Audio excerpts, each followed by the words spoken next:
Hey, BassGeek here, and it is the coldest month of the year. If you still have soft water, you need to be out on it. That's right, geeks. Listen, we know it's cold. Bundle up, get out. The fishing's going to be a little tough, but it is going to pay off with big bass this time of year. A lot of times when you're out here in January, it is big bass season. You can go and you can catch some studs.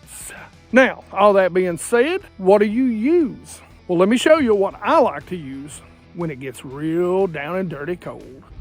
So one of the things I love to do this time of year, it helps me cover the lake, cover water, and especially, you know, guys, sometimes I just don't want to slow down. I don't want to drag because it's a drag to drag. I know there's some of you cats out there that like that, but I'm going to tell you right now, if I'm dragging, I'd rather be drinking. And I don't mean hot cocoa, if you feel what I'm saying. I like to be cranking. I like to be moving, especially in the wintertime, because if the more you move, the warmer you are. And, you know, I used to have a football coach. He told me one time that as long as you're scoring touchdowns, you ain't cold, no matter how cold it is. Well, he's right, and that thing translates to fishing. As long as you're catching bass, you ain't cold because you're catching bass. What am I talking about with this crazy ramble? I'm talking about cranking, crankbaits. I love to go cranking. You can crank so many different things. Bluff walls, you can crank over top of dead grass, you can crank deep ledges and points and humps. They still catch fish during the wintertime because they'll still react when it comes by their stupid green heads.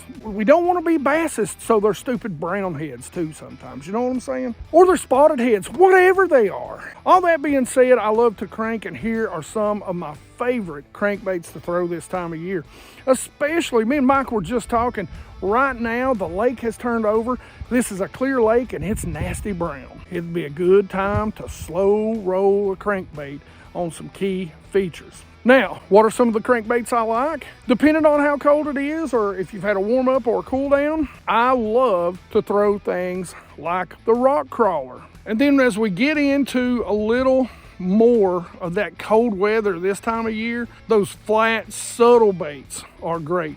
Now, I generally am not going to burn a rock crawler. I'm going to get it down there, and then I'm going to count rocks with it because it's going to call them. But if they're not biting that, a Little John is another great bait, good flat side. And last but not least, how can you do without a shad wrap?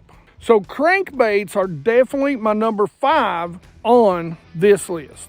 Next up is an incredible bait in the cold water, especially when you're on a bright sunny days. Now, most of the time you're going to hear me tell you that during the sunny days not to use hard baits. Well, the wintertime and its coldest breaks the rules. Always exceptions to the rule. And these bass during January, during February where I'm at, the females will slowly begin to feed. They will begin, or have begun since late fall, to grow those eggs. They like to suspend up and incubate those new baby bass. So what does that mean for you? That means a suspended jerkbait around anywhere you can get around. Long points, humps, channel swings. Believe it or not, they'll come up out of channel swings. We've seen some huge bass. We couldn't get them to bite, but man, we had some big dots that were turning on a hard jerkbait for us. And that's what I'm talking about, a hard jerkbait. And there has been 2 that has really shined for me over the past years, and a new one over the past year, really less than that. And that is, number 1 has got to be a Mega Bass Vision 110. My favorite in this time of year, depending on the depth, the water clarity, is probably the 110 +1 Junior. I throw 2 of them. They're kind of my base go-to to see where we're at. And one is the Algae Bone, and the other, of course, is the Matte Shad when it's completely clear. And I'll throw that in all 3 sizes of the Vision 110s. Next up is a new one from Booyah, and that's the Flash Shad. So when I'm fishing around some shallower cover, that thing, I've said it, I thought it was a gimmick, but I was wrong. You can see from the underwater footage how much of a target And that little bit of stain, little bit of chop, that little blade gives the bass. They eat it head first. Hey geeks, before we go on and I tell you the rest of what I like during January, I want to talk to you. A lot of you have reached out to me and asked me what insurance I use. That insurance to cover this boat is BIA, Boater Insurance Agency. What I like about that insurance agency, as I got to know them, and I'll actually be in their booth in Knoxville, Tennessee at the Knoxville Fishing Show and Expo. We'll be over there a little bit. We're going to have a booth down there, coming all the way out from Cali, baby. So we appreciate them being there. It's where I actually met them at. And what I like about them is they tell you that if you're fishing tournaments, if you're using your boat to make videos, what you have to cover it. Because if I was in an accident standing right here, oh my God, well, I'm just kidding. So if that were to actually happen, while I'm here doing promotional stuff for my channel, a lot of other boat insurance companies aren't going to pay it because you're not using it for just recreational use. So make sure you talk to somebody, and it's all they do. It's all they do is boat insurance. Make sure you're covered. BIA, make sure you go check them out. So one of the things you have to do when it's January is fish the extremes, big to small. Soft plastic swim baits is a killer. You can take a small finesse swim bait and just contour the bank or fish it real slow this time of year, and I promise you, that probably almost should be number one. That small bait is going to catch you fish. What I love about it though this time of year is you can throw some really unusual colors, because remember, the water's cold, the bass are cold-blooded, and it affects their sight. Now we'll talk about colors for winter bass in another video, but remember that. And two of my favorites easily have to be the Swing Fat Impact from Kitech, and I really love it in, and I don't know why, but the smallmouth and largemouth love this color, and it's the Electric Blue Chartreuse.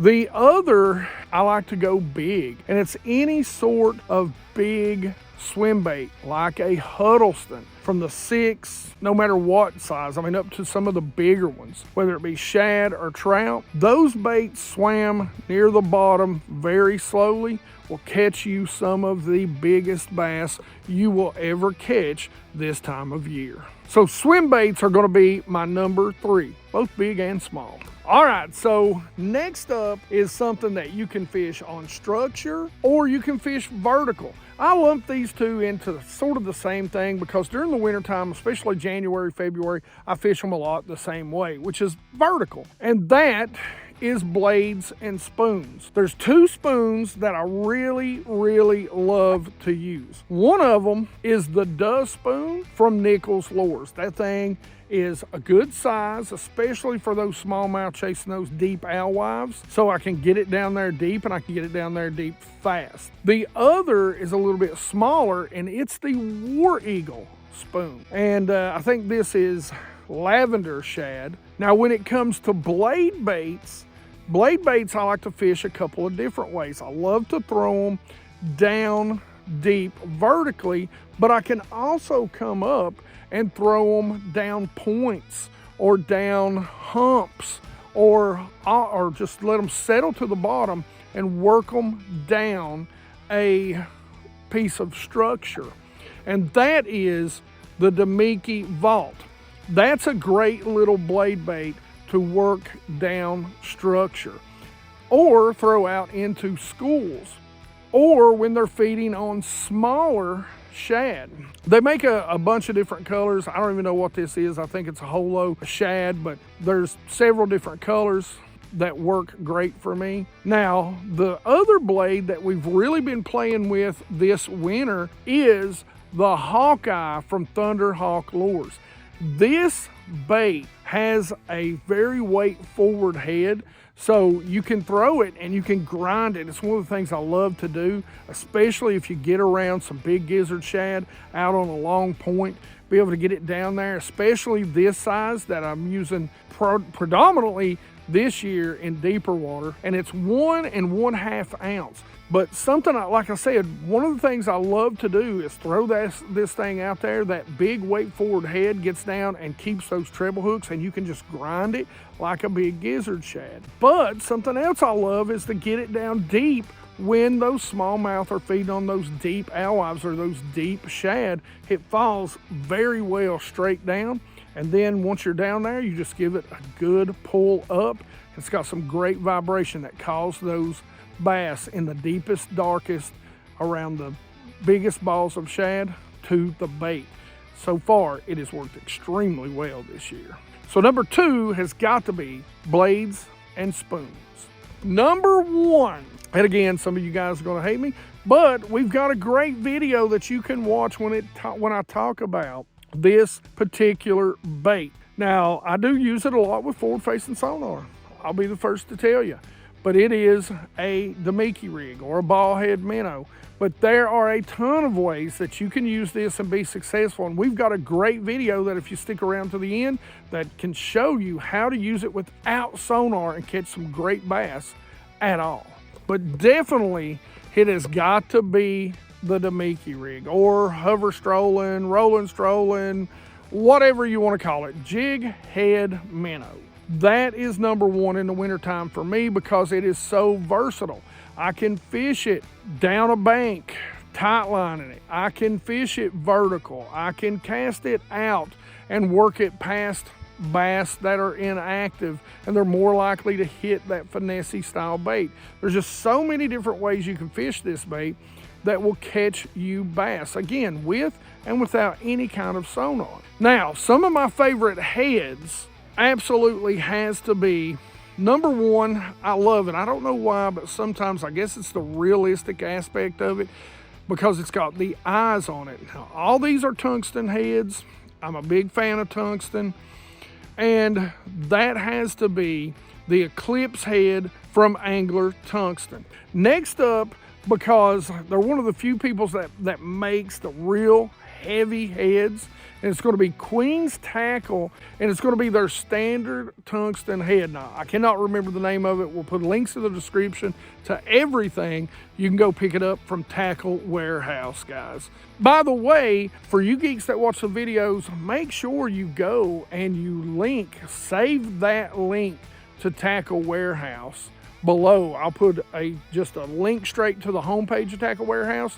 It helps the channel out. We don't make a killing on it, but it allows us to get out here and test these baits. That's what we do with that money. We put it right back into Tackle Warehouse, and it allows us to buy some baits. We're going to get into doing a few more rods and a few reels that we're going to get out here and play with, but that stuff's expensive. So if you're going to buy from Tackle Warehouse anyway, help us out with that link down there. But that Queen's Tackle head, they make it in the 3/4 and the 1 ounce size, and that's why I like it so much. The next head that I like, and it caught me a ton of fish from winter to summer last year, and that is also a Queen's Tackle head. It is the Rolling Strolling head.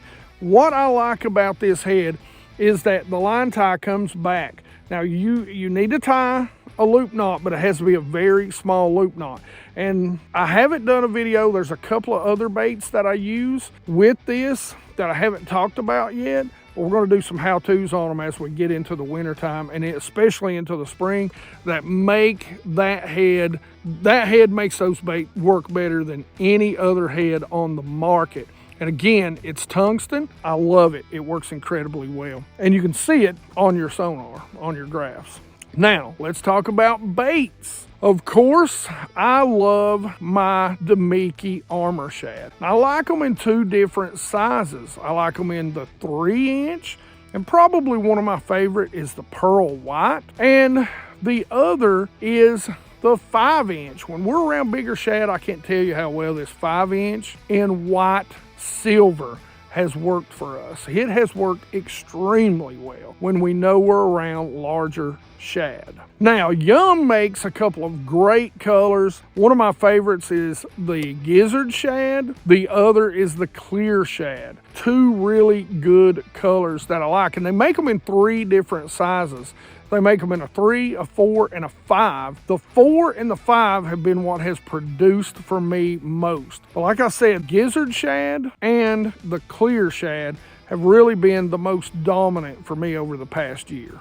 And I'll tell you a little shad that seems to get bit when the bite is tough, and I don't understand why, but it's a great little bait. And that bait is the X-Zone Hot Shot Minnow. What's worked for me in the clear water that I fish is the Pro Blue Red Pearl. And it seems like it always seems to work best when we are tagging it up with that Eclipse head from Angler Tungsten. Those eyes seems to always get a bite in the toughest of situations. And something that I like, especially when they're shallower or they want something that's just gonna really hover, and it's because it floats, and it's the Baby Z2. And Strike King makes this color. You geeks know, if you watch me, you hear me talk about it in their soft plastic jerk bait, the caffeine shad, that ghost color. Well, they've got a color a lot like it in the Baby Z2, and that thing seems to work extremely well in clear water. It is a gray glimmer pearl, I believe is how you say it. Again, links to Tackle Warehouse in the description. Make sure you go check it out. It has really produced well for me last year and in those clear days. That color has been a real go-to for me this year. But the Damiki rig, tight lining, that's really number one for January for me, and it's because it's subtle and it can be fished so many different ways. So if you close your mind and you just think forward-facing sonar when it comes to a ballhead minnow, you are missing out on a lot of fish. All right, geeks, I hope this helps you catch more fish in January. Don't be afraid of the cold. Make sure you're good and safe, but get out there and go fishing. If you got soft water, you can go catch some bigs right now. You're not going to catch a lot of fish most of the time, but you're at least going to go catch some fatties. So if you want to learn how to use a big swim bait, a big soft swim bait this time of year, make sure you go check out this video right here to learn how to catch the biggest bass of the year. Otherwise, questions, comments in the comment section below. You geeks tell me what your favorite January baits are. Like it if you like it. Don't forget to subscribe. Make sure you ring that bell. Join the 100% Watch Squad. You geeks help us do what we do, and we love you for it. You geeks rock.